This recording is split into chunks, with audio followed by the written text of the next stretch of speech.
निगरान सेटअप की तश्कील के लिए हुकूमती इत्तेहादियों का मुशावरती इजलास किसी नतीजे पर पहुंचे बगैर ही खत्म। मुशावरत जारी रखने पर इत्तेफाक। इत्तेहादियों को 2 दिनों में नाम पर इत्तेफाक करने की डेडलाइन। इजलास में पीपल्स पार्टी, नून लीग, जमहूरी वतन पार्टी के अरकान ने शिरकत की। निगरान सेटअप पर तश्कील के लिए सलाह मशवरे। मुशावरती इजलास रवां हफ्ते दोबारा होगा।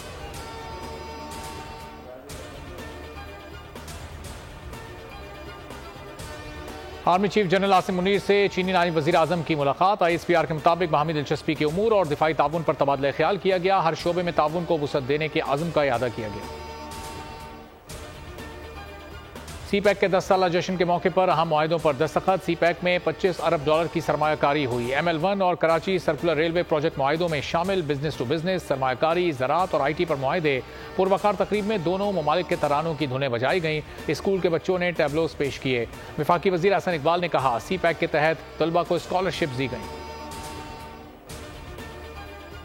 इक़्तिसादी राहदारी चीन और पाकिस्तान के दरमियान चारों मौसमों की दोस्ती का जीता जागता सबूत बन गई। चीनी सदर का CPEC के आगाज की 10वीं सालगिरह के मौके पर मुनक़िदा तकरीब के नाम तहनीती पैगाम। कहना था, बैनुल-अक़वामी सूरत हाल में कितनी ही तब्दीलियां रोनुमा क्यों ना हो, चीन हमेशा साबित कदमी से पाकिस्तान के साथ खड़ा रहेगा। CPEC के बहुत से मंसूबों को वक्त से पहले मुकम्मल किया गया। चंद मंसूबे तकमील के मराहिल में हैं। CPEC के दूसरे मरहले में दाखिल हो रहे हैं। वज़ीर आज़म शहबाज शरीफ का तकरीब से खिताब। कहा, तवानाई बहरान को ख़त्म करने में CPEC ने अहम किरदार अदा किया। CPEC के तहत $25 अरब से ज़ायद की सरमायाकारी हुई। लाखों लोगों को CPEC के तहत रोजगार के मौके मिले। चीनी नायब वज़ीर आज़म ली फैंग ने कहा है कि इक़्तिसादी राहदारी मंसूबे पाकिस्तान और चीन के मफाद को एक कर दिया है। CPEC दोनों ममालिक के दरमियान एक मुश्तरका फ्लैगशिप मंसूबा है और एक नए दौर का आगाज है। CPEC बेल्ट एंड रोड मंसूबे का हिस्सा है। मिनरल कॉन्फ्रेंस आज होगी। बलूचिस्तान में मादनियात की इंडस्ट्री लगाएंगे। मादनियाती मिट्टी बेचकर तरक्की करेंगे। इसकी कीमत $6 ट्रिलियन है। वज़ीर मुमलिकत बराए पेट्रोलियम मुसद्दिक मलिक की न्यूज़ कॉन्फ्रेंस। सरमायाकारी काउंसिल में आर्मी चीफ को शामिल किया ताकि दुनिया को पैगाम जाए कि उनकी सरमायाकारी की हिफाजत होगी। सऊदी अरब ने $24 अरब की सरमायाकारी का इंदिया दिया। बाजोड़ में JUI के वर्कर्स कन्वेंशन में खुदकुश धमाका। जांबाक अफराद की तादाद 54 हो गई। 83 जख्मी अस्पताल में जेर इलाज। जांबाक अफराद की आबाई इलाकों में नमाज जनाजा और तदफीन। CTD और इन्वेस्टिगेशन यूनिट ने जख्मियों के बयानात कलमबंद कर लिए। जियो फेंसिंग भी मुकम्मल कर ली। धमाके से पहले मोबाइल फोन से बनी वीडियोज इकट्ठी की जा रही हैं। चेयरमैन PTI की साइफर इंक्वायरी के खिलाफ दरख्वास्त आज समाअत के लिए मुकर्रर। Chief justice Islamabad high court दरख्वास्त पर एतराज़ात के साथ समाअत करेंगे। PTI ने FIA इंक्वायरी कलअदम करार देने की दरख्वास्त दायर की थी। एहतसाब अदालत इस्लामाबाद में £190 मिलियन स्कैंडल केस और तोशाखाना केस में चेयरमैन PTI और उनकी अहलिया बुशरा बीबी की जमानत में आज तक तौसी।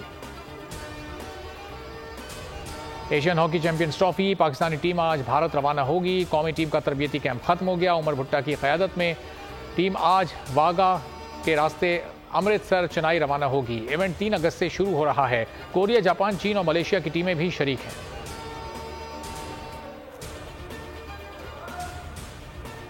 हेडलाइंस आपने जानी। मजीद अपडेट्स के लिए विजिट कीजिए हमारी वेबसाइट bolnews.com। देखते रहिए बोल न्यूज।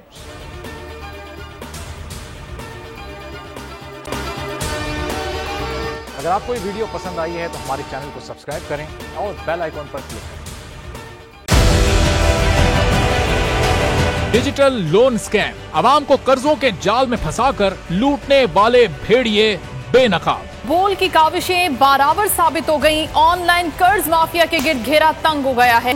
बोल ने दिया अपने आवाम का साथ, उठाई इस स्कैम के खिलाफ आवाज। बोल की डिजिटल लोन स्कैम के खिलाफ आगाही मुहिम की सबसे बड़ी ट्रांसमिशन 59% आवाम ने देखी अपनी स्क्रीन पर, क्योंकि बोल है पाकिस्तान का नंबर 1 न्यूज चैनल। सब्सक्राइब करें और बेल दबाएं ताकि कोई खबर रह न जाए।